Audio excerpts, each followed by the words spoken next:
On this show, we cover some sensitive topics. Though the obituaries may be outlandish, the people are real. Names have been changed or omitted in order to respect both the deceased and the survived by. While death is no laughing matter, some petty last words can provide some pretty entertaining comic relief. Welcome to Obituary.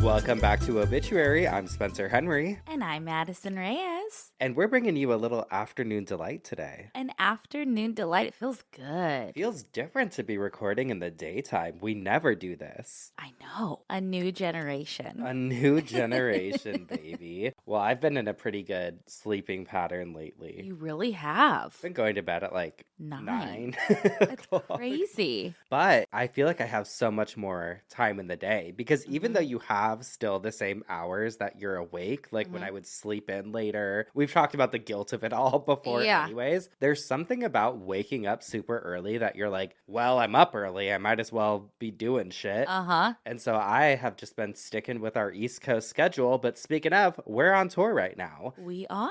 So who knows where we'll be when y'all hear this, but you can check out our tour dates on our Instagram. We've posted them. The link's in our bio there. Or if you want to buy tickets, go to obituarypodcast.com. Honey, they're selling. Oh, well, I think Michigan's sold out. Okay. And then Salt Lake City is close to being. Yeah, it might be sold out by the time you guys listen, but there's still a handful of tickets left in all of the cities. We're so excited to see everyone. We never really specified this before, but the VIP tickets, a lot of people have been asking what's included with that. We do a Q&A post-show. You also get preferred seating when you get to the venue, and then obviously it comes with a meet and greet as well. And we have had so much fun meeting you guys. It has been one of my favorite parts. We talked about it last week, but we have just had so much fun and heard so many amazing stories. So we're excited to meet more of you. Someone requested us to read their boyfriend's obituary. Oh my God. That was insane. Like, just so many great stories we're leaving with. It's been cool meeting everybody.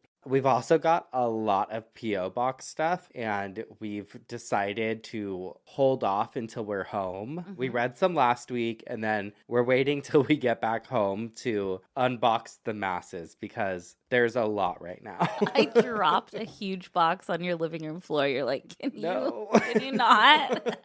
Well, I mean, we obviously appreciate everything that's coming, but I'm literally running out of space in Betty Bungalow right now. My garage is like the obituary museum, which maybe we'll take you through on Patreon.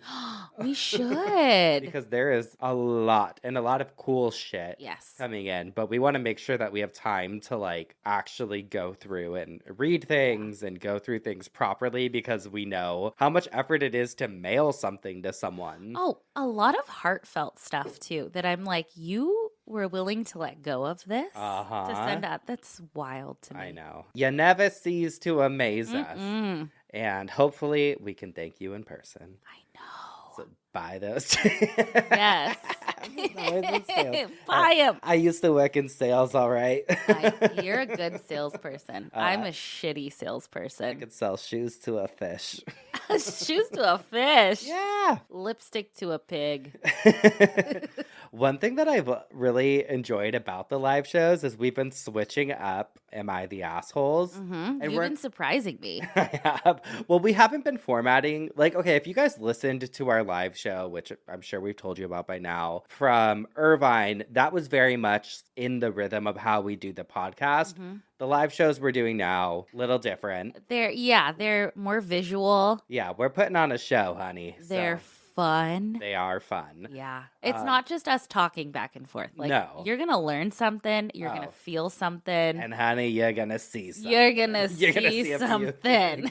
But I've loved switching out Am I the Assholes for the different shows. And we switch different parts of it up depending on the cities that we're in. But Am I the Assholes are constantly evolving. And I have some today that both have to do with necronyms, which we talked about a few episodes ago. We've gotten so many emails about necronyms.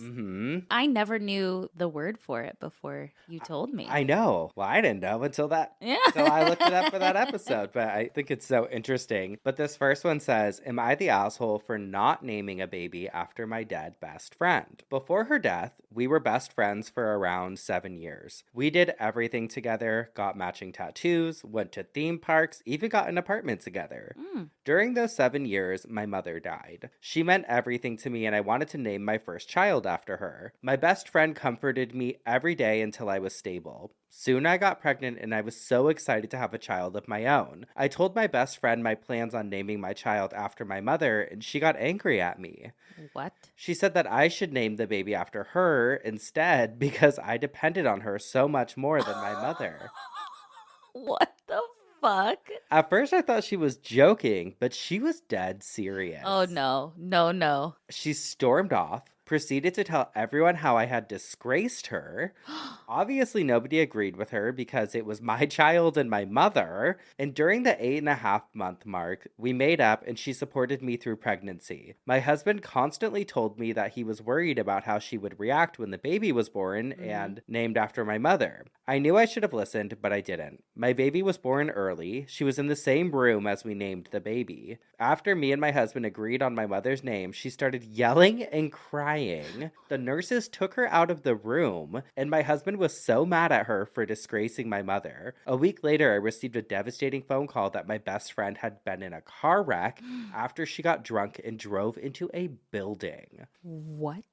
I couldn't help but look at my baby and think of her name. I got numerous texts from her family and friends telling me I should have named my baby after her. What kind of world is this? Because I now had nothing left of my best friend. I think I'm in the right, but what do you think? Oh my God. They're living in a fucking clown world. Single white female. Weird. On steroids. Also, I've always said this, and I know this is just insane craziness, this person. But yes, there are people that are like down for you when you are down. And I love that and respect that and thank the Lord for people who are there for you when you're down. But in the same vein, when people aren't there for you when you're doing well, you know what I'm saying? We've talked about this before. It's like, oh, that person was there for me when I was down, but when I got up and was doing really well, they kind of couldn't handle it. That's a thing. And I don't know if we've gone on this tangent yet, but something that I really noticed is that when my mom passed away, for instance, we had so many people around us. And I think that's always a testament to the relationships you have in your life and the kind of people you surround yourself with. Right. But there was people that I wasn't close to anymore, hadn't really spoken with, that really showed up during that time. But then immediately after, we're nowhere to be seen. Yeah. And it's like people almost, I think, are drawn to the chaos sometimes. Of course. And they want to like be a part of it, or they want to feel like they supported you in that moment. And I know some people are like, well, I showed up for them in their hard times, so I'm a good friend. Right. And while that can be the case, it's also, I think, the people that, like you were saying, show up in those moments of triumph and you're doing really well and they want to support you, because that to me is like the true sign. You're like someone who could go through the fucking mud with you and be there when you're thriving and they don't have any sort of ill will or resentment towards it. Sometimes, I don't know, sometimes people have a complex about like a savior complex. And then when you don't need them anymore, quote unquote, where are they? Where are they? Yeah, I mean, I think it's always surprising. I think you see it through a lot of different ways in your life. And I mean, not to go too far off track, but we kind of did get right into things today. But it is so true. And I was actually talking to my sister Olivia about it this morning. We were on the phone and just talking about different types of friendships and different things people need from friendships, because she and I are the same, where we almost have like, we harbor a lot of guilt sometimes because we both keep a lot of friends in our lives, which is so great. But then there are times where you want to shut down. You just want to be a shut in. Like now, for instance, I mean, if we're keeping it real, it's like we're home for, another week and a half before we leave for tour again. And I'm like, okay, how can I see this person, this person, this person? I'm like, I can't. There's too much to do in between. And I need a few days to like decompress. Right. I mean, touring is the best thing in the world. I fucking love it. And I'm not for a second like, whoa, is me. But it's like, it's hard to dedicate time to everyone. Like, you and I have a very easy friendship. Yeah. We live right next to each other, which makes it all the easier to see each other whenever we want. If we talk, which we usually do. If we don't, it's not weird. No. It's like, I don't think we ever do. I don't know if we go a full day. But like, we've talked about this before too. It's like, sometimes the pressure of seeing other friends, it feels like overwhelming. And it's like, it's not that I don't want to see these people. It's just, I don't want to have the effort of having to like make the plan and drive and do and and doesn't mean you love them any less. Yeah. I think a true friend is someone that you can go a year sometimes without seeing. Oh, I know. Like, oh, hey, what's up? And it's just normal. A lot of my best friends don't live in California either. So I'm used to just kind of. You have a whole life in New York I got to see. Yes. And that was incredible. And I loved them. You got to meet my New York friends. I know. I feel like I have this little life out there that I didn't get to see for a long time because of the pandemic. So it was so fun. We got to have my birthday in the city and celebrate with the Geoffs. It was wonderful. Everyone sang happy birthday, which was so cute. So cute, but they sang it too early. We had a cake for you at the end. I got double 3 times because during the meet and greet. Nelly Bombs. Yes, we had a special Geoff. The voice of an angel. Everybody go check out her on Spotify or anywhere. I got serenaded and I loved it. And she was hot. Oh my God. Gorgeous. So many of the Geoffs. Everybody was really good looking. And really just nice and friendly and like, well, we could go on forever. Like, I know. Sorry, guys. It's so fun putting faces to names too of like who we talk to online or people that we've done cameos for that we're like, oh my God, it's this person. Yep. And you guys are so much a part of our regular life. I see you guys now more than my friends. I talk to you guys more than I talk to anybody. Oh, 100%. Okay, back to the assholes. Yes, sorry.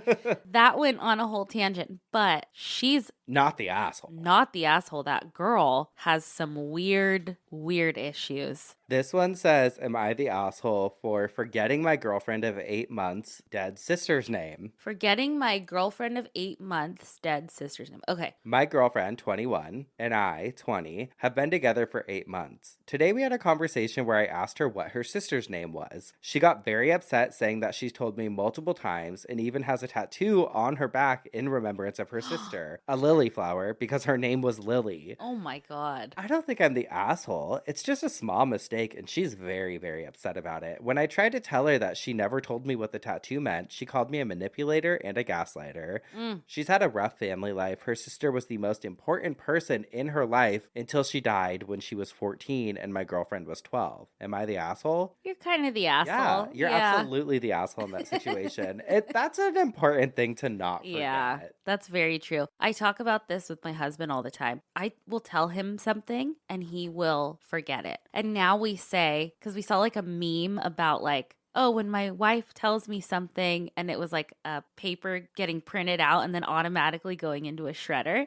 And so I'm always like, did it go to the shredder? He's like, yeah, it fucking went to the shredder. Like, I get that. But if he forgot. This is an important thing. This is very important. You got to work on that, sir. And people are idiots. There's so many craftier ways of finding out what the name is. I did this at, I hope this person doesn't listen, but at my wedding, when I was sending out invitations, it was like one of our friends' girlfriends. And I was like, what's her name? I can't remember her name. And so I texted her. I was like, how do you spell your name? What was she in your phone as? I have no idea. Blah, blah's girlfriend or whatever. I was like, hey, just like really quick, like, how do you spell your name? And it was the most generic name that has never had any other type of spelling. Like, it's Sarah. It's Joy. Yeah. And I was like, okay, thanks. Thanks so much. But that's always stuck with me like, oh, fuck, she knows. What they say you're supposed to do, which I heard this a long time ago, and I do this now, is when somebody tells you their name, automatically try and think of like a character that has that name so that you can like match them up with it. And it doesn't work every time, but a lot of times it will. Like if someone's like, oh, my name's Tony, I think of like Tony the Tiger from Frosted Flakes. And then I'm like, okay, I know who that person is. That's like in House Bunny or whatever. I haven't seen that movie ever. Oh, okay. She would be like, Joyce. like, it'd be like, hi, my name's Joyce. She'd be like, Joyce. Oh, to like So help her she remember. That's good. I mean, you could do that too. yeah. That's a good trick. Scary. Yeah. Oh, God. All right. Well, I have a listener email. Let's hear it. The subject is wedding dresses and funerals? Well, kind of. Hi, Spencer and Madison and all the lovely pups. An international cult babe turned Geoff here from Estonia. Ooh. Yes. I would like to stay anonymous just in case. I just finished listening to episode Oh Bitch, You're Wearing That? And it reminded me of a story from my family archive. Beware, English is not my first language, so I'm sorry for any weird syntaxes and or grammar mistakes. Honey, we don't even know what a syntax is, I'm okay? like, what is that? Dr. Seuss character? Anyway, I can very vividly remember this very, very old photo of a young woman in my grandfather's home when I was a child. It was a photo made to be displayed, printed onto a thick oval surface with a leg supporting it, so it can nicely stand on a table or a shelf. Now that my grandfather has passed, the photo sits at my parents' home. I remember hearing tales of this relative being a very distant great aunt of mine and that she died young in a tragic way. I never paid it any mind, though, not until I started looking into my family history and perhaps subsequently became a historian. Just kidding, as a preteen I developed a weird obsession with Viking culture and never looked back. Turns out this story comes from 1936, making the girl my great-great-aunt, I think. And this distant relative of mine was 24 years old and happily engaged and only a week and a half away from her wedding when she started complaining of inner pains. As the pains worsened, her parents decided to take her to a hospital in the capital where the doctors decided to operate on her. The surgery did not go so great and she ended up dying from the complications after about 8 days. There is no record of what actually ailed this distant relative of mine. If I had to put money on something, I'd say appendicitis. Now, for the crazy part. In the end, they held her funeral in the same church she was supposed to be married in on the same day and at the same time the wedding ceremony was supposed to take place. That gave me chills reading that. Remember there was an Am I the Asshole? She was like, should I get married in the same church that I had my husband's funeral in? Remember? Yes. But imagine you're planning this wedding for yourself. Ugh. And then you end up planning your funeral. Probably the same price. I know. I guess they had already invited all of her relatives and friends to church for that time, but talk about bad luck. It has also been said that the church was full of all the local people and that there were 3 separate coffins and also 3 sermons. Maybe they held the funeral 3 times so that everyone could participate since all of them could not fit into the church at once. I don't get the 3 coffins though, since it's not like they buried them all. There is no sign of that on the old family plot, which is weird. Why would you have 3 coffins? Yeah. It was such an odd and creepy story that the papers even wrote about it. I'm attaching a digital scan of the article. We have the original cutout that has been passed down to the family, but it's rather worn. The article pretty much repeats what I've written down, but the picture cracks me up. For some reason, they made the poor girl look like a character from a Tim Burton movie. Oh, no. Feel free to post it if you want. I want to see this picture. I'll show you. I doubt they buried her in her wedding dress, but you never know, since my family has never been rich, and dressing someone nicely in their best clothes is a long-standing tradition in the Lutheran Church. They might not have had anything else they felt was worthy of being a great-great-aunt's forever outfit. Thank you for reading the story, even if you don't feel like sharing it on the pod. You guys keep me company while driving and cleaning, and Obituary in particular has helped me start healing my relationship with death and overcoming my crippling fear of losing everyone I love. I wish you all the best luck on your tour, and just know if you ever decide to make this thing international, I'm driving, flying, walking, running out to see you. Oh, Oh, So sweet. Thank you, So Anon. sweet. Thank you for sharing a family story. Yes, now let me see that picture. Oh my god. They made her look like a spirity Like a jewel. spirit person. Yeah, weird. That is weird. But that's a cool illustration. Oh, I mean, it's kind of sick. I mean, yeah, it's very Tim Burton though. Like if you were gonna get like a tattoo memorial. It feels like it's a metal band or something with the writing too. We'll post it. Yes. All right. Well, I'm up first this week. You got a side bitch for us? Oh my God. Of course I have a side bitch. I went down a newspaper path and I was looking into oddities and obituaries popped up. This one is from 1929, the Vidette Messenger of Porter City. Hammond, November 23rd, saddened and grief-stricken by the death of her husband on Wednesday evening. Mrs. Elizabeth Wellnand, 53, fell dead on Thursday afternoon at Mount Mercy Cemetery. No matter how many times I hear fell dead, I'll always just literally picture someone just dropping dead. She did. She fell dead at the cemetery where she was to select the grave for her husband. Now, a joint funeral will be held at which both Mr. and Mrs. Wellnand will be buried in adjoining graves. Oh, I feel like we've told a similar story before. Remember when we did the episode where someone like died on their way to the funeral or whatever, so they ended up Wait, that was so cute, that Yes. one. I remember you told that. I think that was an obituary. I wonder if it was also maybe in the episode where I talked about broken heart syndrome. Maybe. I don't know. Always wild. You never know what the universe has in store for you. You know, I thought this one went well with the listener email. It Hey, did. turn lemons into lemonade. Oh, yes. You die, you got a wedding, make it the funeral. What? I don't know where you just went, but we're going to take a quick break and we'll be right back.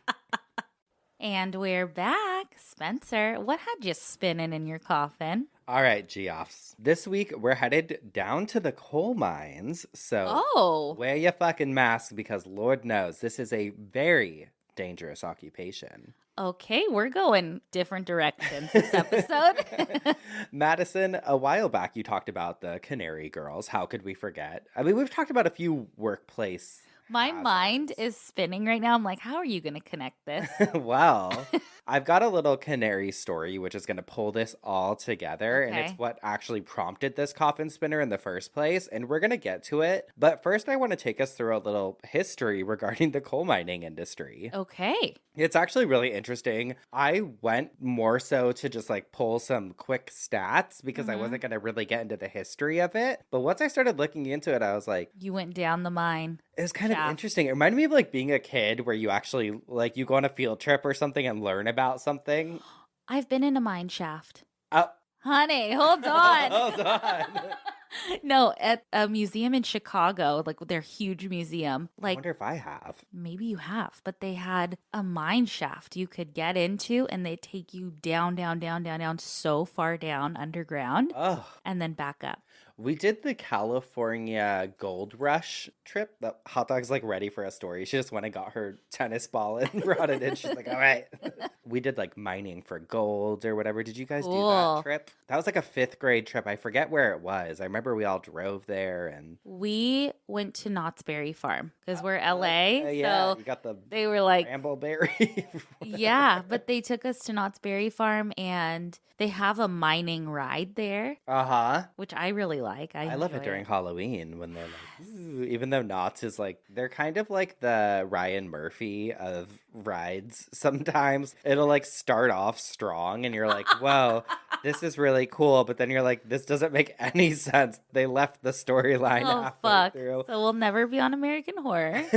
But back to the mines. So in the US, coal was first used for fuel by indigenous people, specifically the Hopi in the Southwest, all the way back in the 1300s. And they used it for baking pottery, cooking, and conducting heat to keep warm. English settlers, quote unquote, discovered coal in eastern North America in 1673, but commercial coal mining didn't really begin until the 1740s. And even then, it wasn't a massive industry until the 1800s hit. Well, when did Santa Claus start giving coal. Yeah. So that happened that's actually like more of a 19th century. Oh, okay. Yeah, so a little more recent. But according to Arcadia Publishing, the American coal industry began in Virginia with the exploitation of the coal of the Richmond Basin. Early economic nationalists, including Alexander Hamilton, thought coal could help drive national growth and development. Because of slavery, coal miners had access to cheap labor, quote unquote, to exploit the coal fields, but the demands of the plantation system and the poor transportation network at the time limited its potential, which is something we'll get into in a minute. It's pretty fucking awful. At the same time in Pennsylvania, miners began extracting a higher carbon form of coal known as anthracite on an industrial scale, and it rapidly became a common source of residential heating in Philadelphia and other northeastern cities. And by the 1840s, anthracite became the standard form of coal that was used throughout the eastern seaboard. Wow. Through the middle of the 19th century, the coal industry expanded and spread, and Ohio produced over 1 million tons of coal by 1853. And by 1861, coal mining had expanded to 20 states. So it was like this huge boom. And at the time, coal mining operations were still a small business. Like a skilled miner would employ just a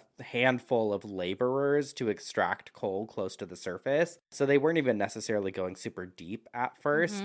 And then labor relations in coal mining did not become contentious until much later. It says surface mining meant minimal damage to laborers because they're not really, again, dropping too deep into the mines. Because the mines were small, workers and management worked alongside each other, and several attempts to organize mine workers took place in the 1840s and 1850s, but didn't really have a lasting influence. In 1840, they started to use anthracite coal to use in like iron furnaces. By 1860, over 20 million tons of anthracite came out of American coal mines. The Civil War affected many aspects of the national economy, and coal was no exception. The war increased prices by nearly 50%. So there was like this huge inflation on the cost, and the demands of the Union military led to more coal fields opening, including mines in Maryland, Ohio, Illinois. And then once the railroads expanded to reach these new mines, it became an integral part of coal trading. And this was actually interesting. So I guess the railroads, they started to purchase different coal mines specifically, so they owned them, and then they would basically had control over everything. The increase in coal fields meant national production reached 80 million tons by 1880, and the prices for coal remained relatively low, so people were still buying it throughout these different like booms and bust periods. It's like oil.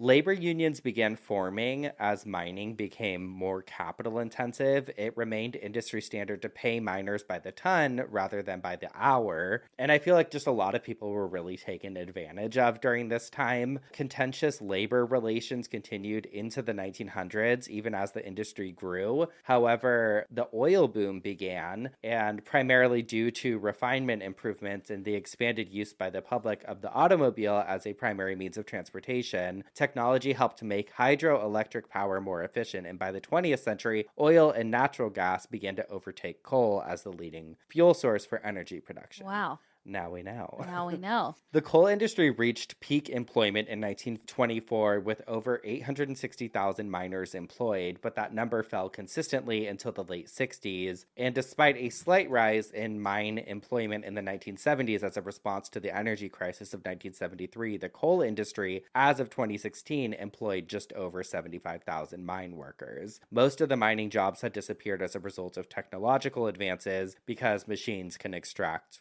coal more efficiently than a human can. Also, I mean, it's a very hazardous job. I'm not really going to go into it this week, but the amount of tragedies that have occurred because of coal mining are insane. Yeah. Like from people getting trapped, Yeah. which happens a lot, earthquakes. There's so many different reasons people have gotten stuck, and it fucking terrifies me because I would feel Already claustrophobic. Yes. Yeah.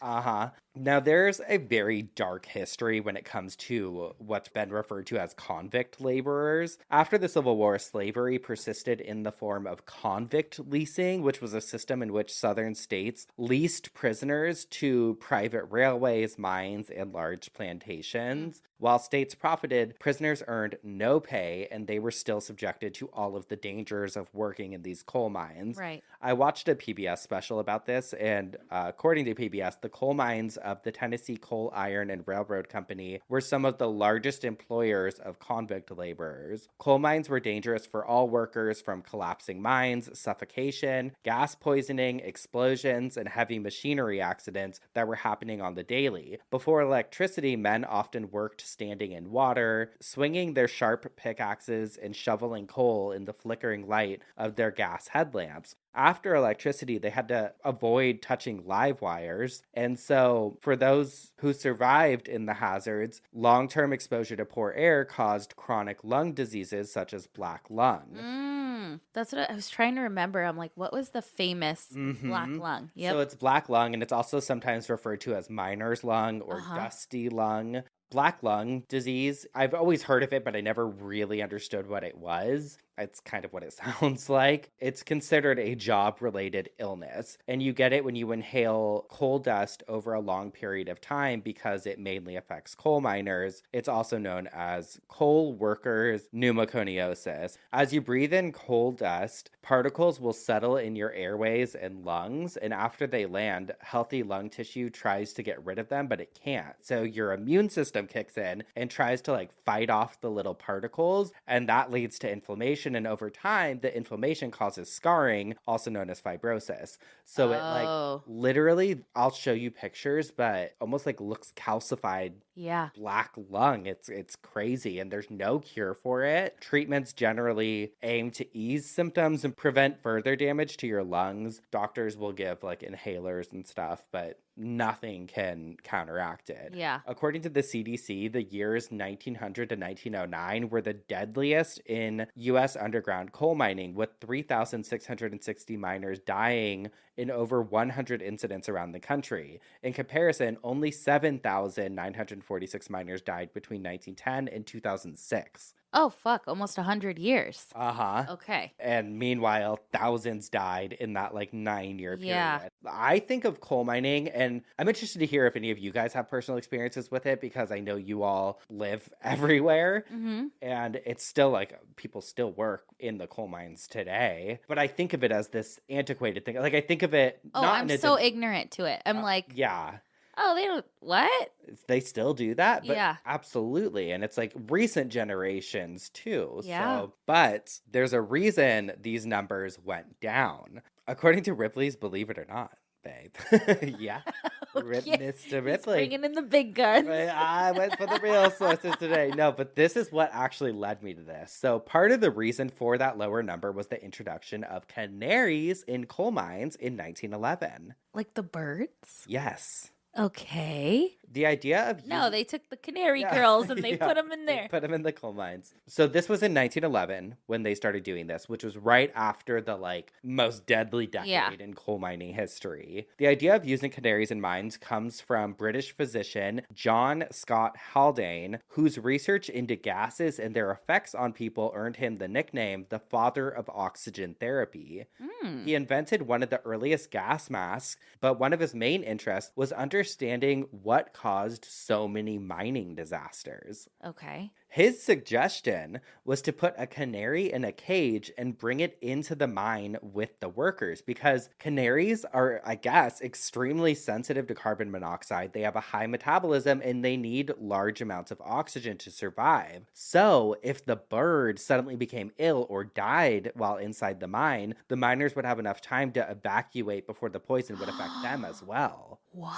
Isn't that fucking nuts? That's wild. And then eventually, because this worked, canaries became a staple in mines all over the US and then also in the UK and Canada as well. And they went on to say that earlier mine canaries likely succumbed to poisoning, but scientists soon came up with a more humane solution known as the canary resuscitator. And this special bird cage had 3 walls of solid glass and a wall made with a grill wall filled with ventilation holes. If the bird fell from its perch, a sign of poisoning, the miners could close an airtight door over the holes and open the vials of oxygen that were installed on the roof of the cage, so it was enough to revive the canary as the miners escaped. So the canaries lived. What? They would bring the cage with them. And that made me so happy because I know. I'm like, initially they were just letting them die and they were like, that's our warning. That's our carbon monoxide alarm. What else could they do though? And they were used for so long. Canaries were not officially retired from mining work until 1986 when a digital detector known as the electronic nose was introduced. This sensor could not only detect carbon monoxide, but also other gases. Why does that make me have the chills and like a little emotional? As someone, you and I talk about this with OCD, we are so nervous about carbon monoxide. And the bird was the savior. Until 86? Yes. In addition to being cheaper to use, these sensors were also more accurate. They could detect pollutants earlier than animals, and it saved animal lives, obviously. By detecting the presence of poisoning gases sooner, it allowed workers enough time to also evacuate ponies that were used to haul the coal in the mines. And luckily for everybody, the canary in the coal mine is now ancient history. Wow. So that's our coal mining lesson for today. There's so much more that goes into it. And I think if you guys are interested in learning about it, the PBS thing on how people were abused and like the way that they would treat enslaved people working in these coal mines was really eye-opening, because I think about a lot of what I think of a coal miner is like very much a caricature of what it actually is. I just think of like the old days, like mining for gold. What you see at Knott's Berry Farm. Literally, that's my education. Same. But yeah, it's really interesting, and I now we know a little more about the coal mines. So if any of you Geoffs got coal mine stories, I'd love to hear them, because it's something that would still, I mean, absolutely affect people now, especially with the coal miner's lung. Very interesting. And it just, I don't know, I'm just so proud of our show, because I feel like things like this that maybe aren't super death related, but so historical and such building blocks for other things that we will talk about. Like it just, I love it. It's like we're back in 3rd grade. Yeah, no, that's why I was like, it feels like a field trip a little bit. Like I feel like I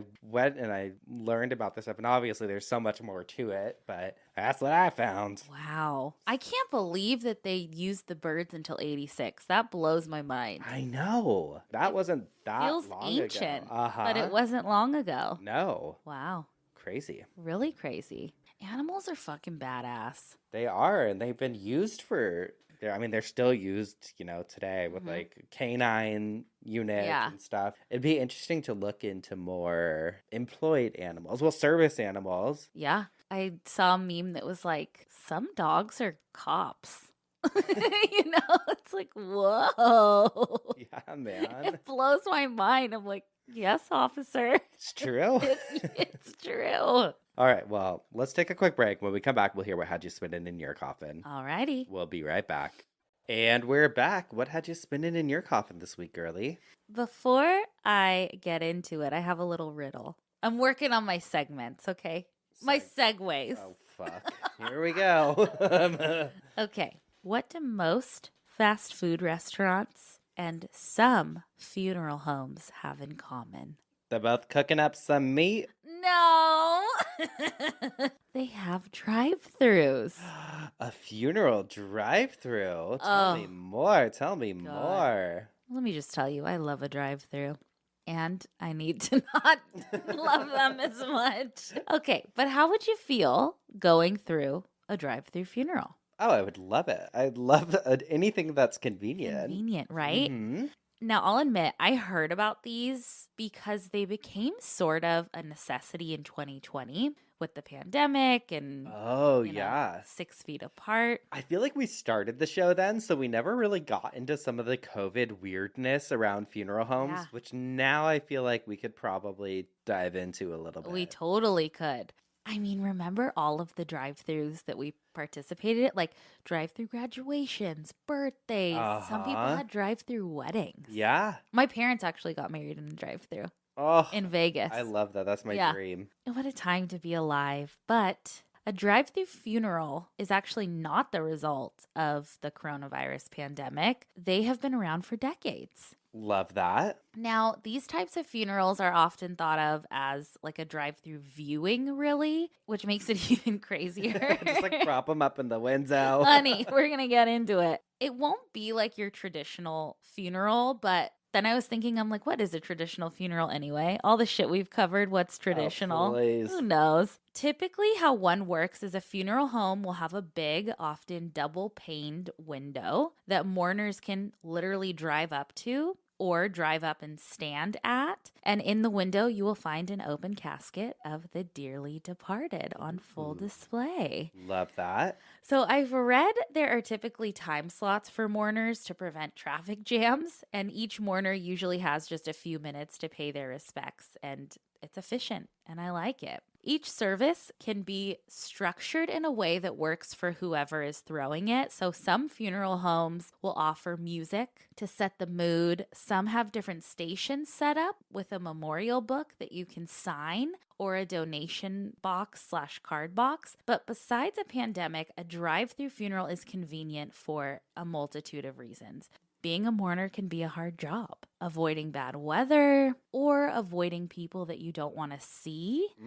And when I was writing this, I was thinking about, you did an Am I the Asshole about a person's husband died on the way to see his mistress, and the mistress wanted to come to the funeral. We've done a few, I feel like, Yeah. where people didn't want other people at the funeral. Right. This way, you don't have to see them. I love it. Right?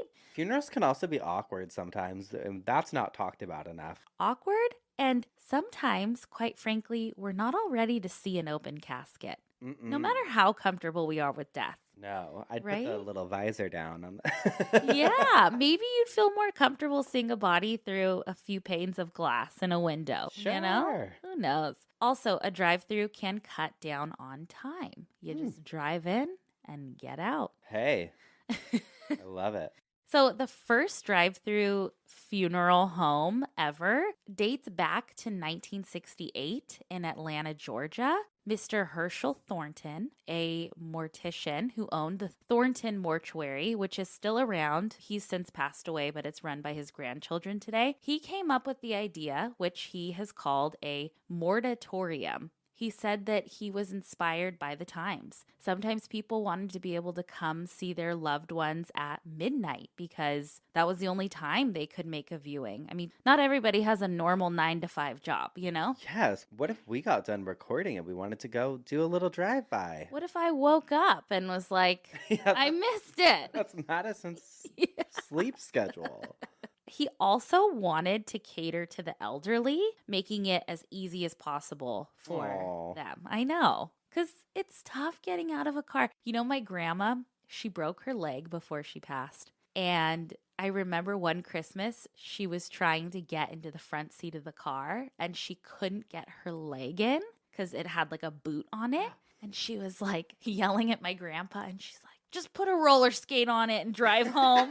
I'll just hang it out the door. Definitely your grandma. I know.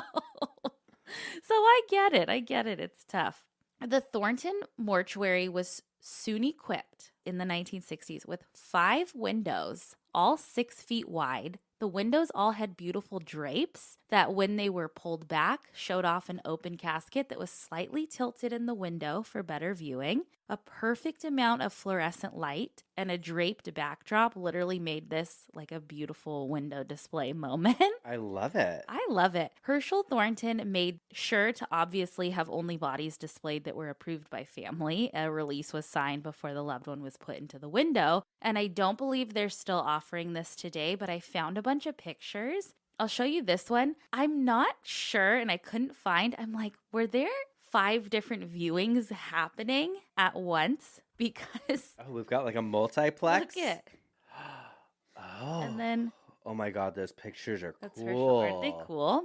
I want those like framed. I know. I don't know. I think it's so cool. Yes. You think it's funny, and then you really research it, and you're like, oh, people really can't always make the viewing. Or maybe want to mourn on their own time in the comfort of their car. What better way? What better Oh way? my God. So then in 1974, a mortuary in Compton, California, adopted the drive-through funeral, and it's still there today, and it's a local landmark. It's the Robert L. Adams Mortuary. And today, Robert L. Adams Sr.'s wife, Peggy, still runs the funeral home, and they still host drive-through funerals. She gave an interview to the LA Times and said, quote, "You can come by after work. You don't need to deal with parking. You can sign the book outside, and the family knows that you paid your respects. It's a convenience thing. The venue provides a speedy way for well-known community folk to be viewed. Seniors don't have to leave their cars. Those who can't stomach stepping inside a funeral home don't have to.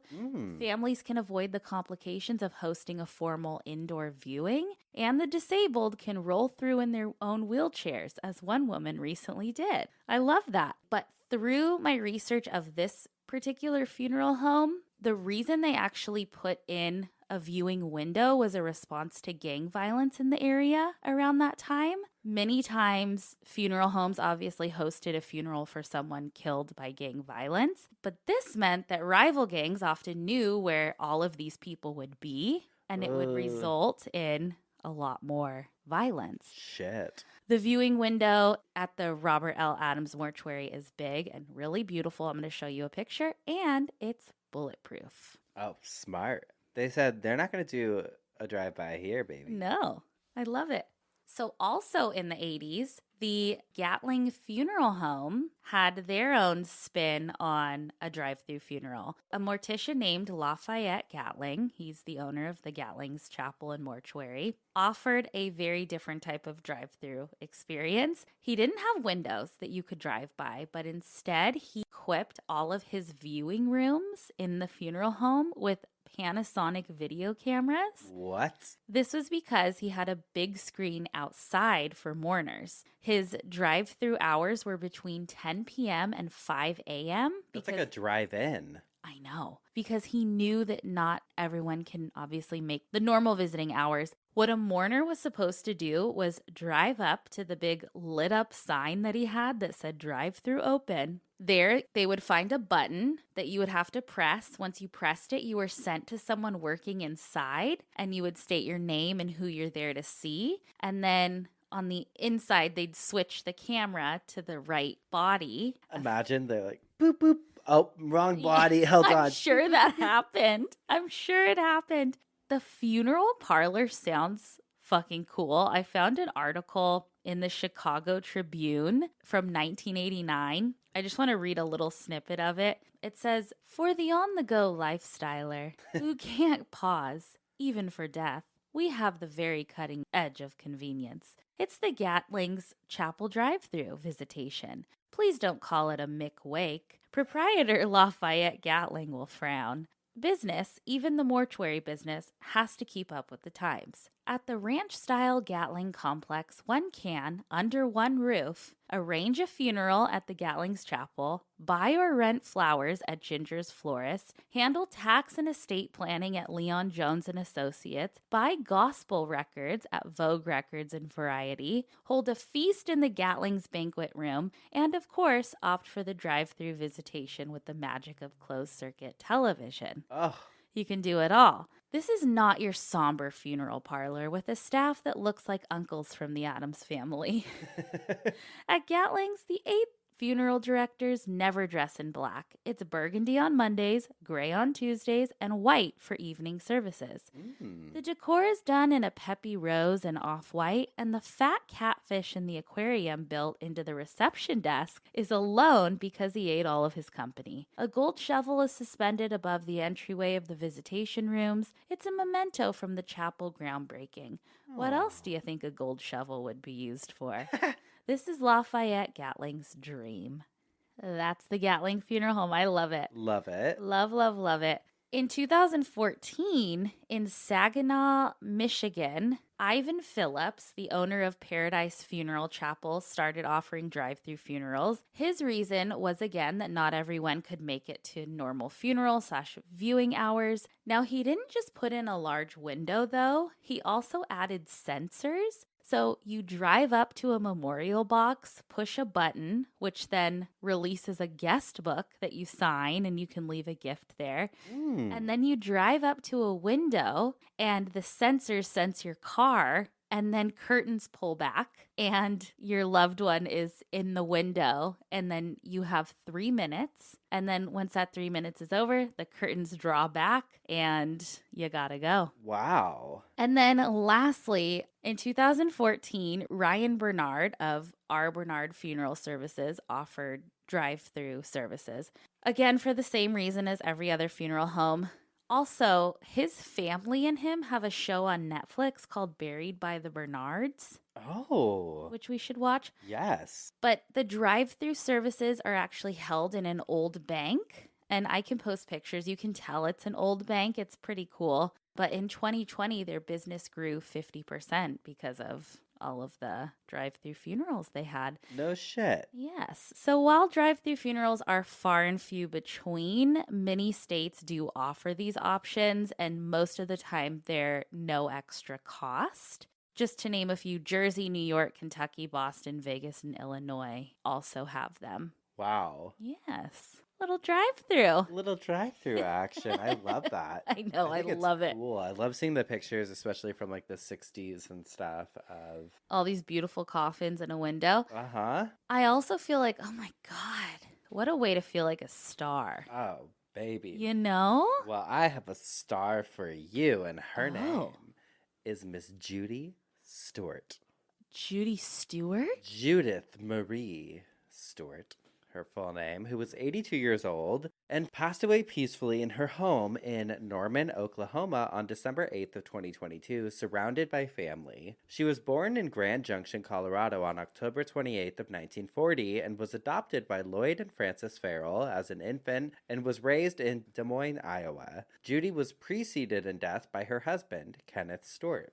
She leaves behind 2 children, a stepdaughter, 2 great-grandchildren, and the Hostess snack cake industry, for which she was an unofficial lifetime spokeswoman until her death. She left behind a hell of a lot of stuff to her daughters who have no idea what to do with it, including the ashes of all her pets. Affectionately known as Nana by her family and many friends, she had the best sense of humor, was a professional television watcher by trade, a cantankerous bingo player, and an avid soap opera watcher.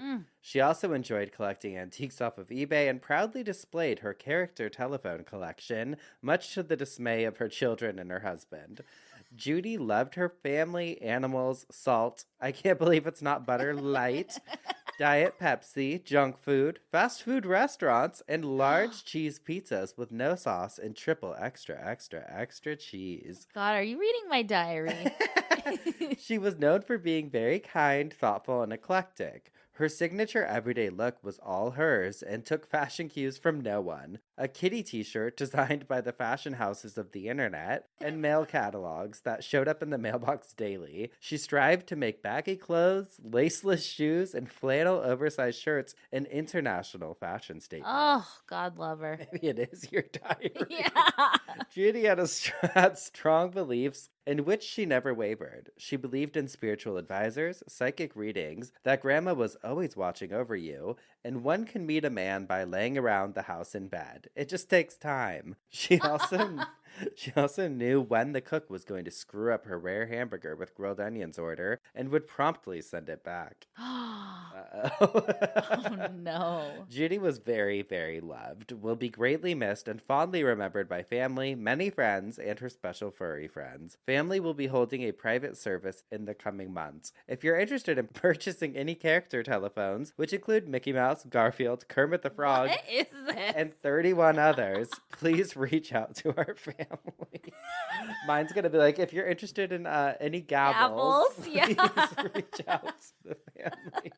Love her. Love Miss Oh Judy. God, I love her. I also love Miss Dorothy, who Ooh, I let's have. hear. She's a God-fearing woman, okay? Oh, yes, ma'am. But she's a sweet woman. It has been a privilege to be able to live my life to try to fill the task the best way I could. Dorothy, 92, graduated to heaven on December 23rd, 2013. A wife of the late Wilbur, mom to 4 daughters, a sister, a grandmother of 15, great-grandmother of 21, and a great-great-grandmother of 3. She was preceded in death by her husband, a brother, and a sister. Mom wasn't your normal missionary. We can only describe her as a true follower of Jesus. Like Jesus, who helped so many, Mary Magdalene, and the woman at the well, she was the lady who spent her time loving and caring for the neighborhood prostitute and was the voice for the down and out. She quit high school to help her mother raise her sisters and brother. She told us once, I was the kid from the other side of the tracks. She said she was starstruck when she saw her future husband and blushed when she said, I unashamedly chased him until I caught him. He was, after all, my Sunday school teacher. Oh, my God. The scandal, Dorothy. Dorothy. Together they raised 5 children on the mission field. There's a book entitled Commandos for Christ that tells about one of their jungle adventures.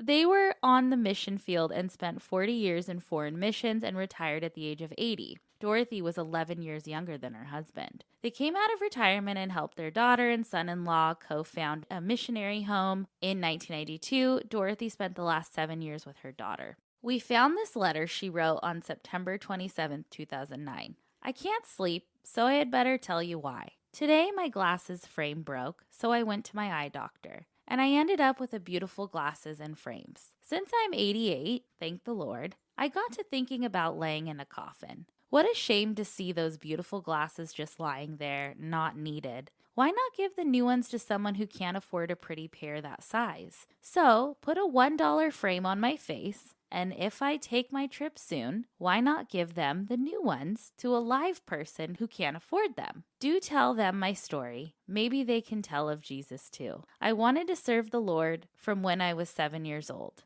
The story. A missionary lady had been to India, but became too sick to stay. She told my Sunday school class that now there was no one to tell the people about Jesus. I wanted to be that one from then on. It has been my privilege to be able to live my life to try and fill that task the best way I could. Enough said for now, Dorothy. P.S. Excuse the bad writing. I have no glasses yet. They're being made. Mom, we love you and we'll miss you. You did what most of us will never do, and that was to live out your dream. Thank you for being the example of a believer finishing well. Oh, We may believe in Satan over here, but we appreciate a Jesus girly. oh, we appreciate it. Bless her. God bless Dorothy. God bless her. Well, we've spun in our coffins. We've bitched our obituaries. I guess that means it's time for some dumb Ass criminals. God, it's so much more fun when we have people in person to do it. I know. It feels a little lackluster now. Okay, so this one happened in 2016. It involves a 17-year-old kid named Dante Hayes from Pennsylvania. He goes down in the Hall of Fame for dumb criminals, okay? He was arrested because on January 3rd of 2016, around 3 o'clock in the morning, he goes into this person's house through an unlocked first floor kitchen window. This according to the Daily Mail. He woke up the woman who lived at the house, who was in her late 70s, by tapping on her shoulder with a gun. He was like, give me all your money. And she's like, I don't have any money at the house. Like, we don't have cash at the home. He's like, okay, well, we're going to go to the ATM and you're going to withdraw $2,000. Which anyone who knows anything, you can't withdraw $2,000 from the ATM. But that's exactly what happened. They go to the ATM. She's unable to withdraw it. It only allows her to take out $460. So he drives her back to the house where her husband had been sleeping in a different room. And he corrals the two of them into the kitchen. And he's like, I want you to meet me at this mall parking lot or whatever tomorrow, and I want you to show up and I want you to bring me $2,000. And they're like, well, how are we going to know it's you? Because he's like dressed like a burglar. And he's like, well, I'm going to be wearing the same outfit. So what an idiot. The next day, they knew where he was going to be, what outfit he was going to be wearing. So they had 2 officers in plain clothes show up in that parking lot. And lo and behold, he shows up wearing the same, he was wearing black and white camouflage pants and the same scarf around his face that he wore during the attack. The cops were like, we let him sit there for a couple of minutes. It was clear he was waiting for somebody, and at that point, we took him down. The cops not only found the cash he had stolen, which he had with him, they also found the watch that he had taken from the couple's home the night before. And so he was charged with kidnapping, robbery, aggravated assault, and other related offenses, and he got put into the Delaware County Prison on $200,000 bail. Oh my God. It reminded me, I feel like you've done one on a bank robber before who was like, I'm coming back. Wait for me. No, he called. He called in and was like, I'm coming to rob you. Yeah. Dumbasses. Fucking idiots. This is like the most Florida man story if I've ever heard Why do I one. feel guilty every time we do one now? Because Florida's not on the list. I know. We love you, Florida. Thanks for content. all the hits. I know.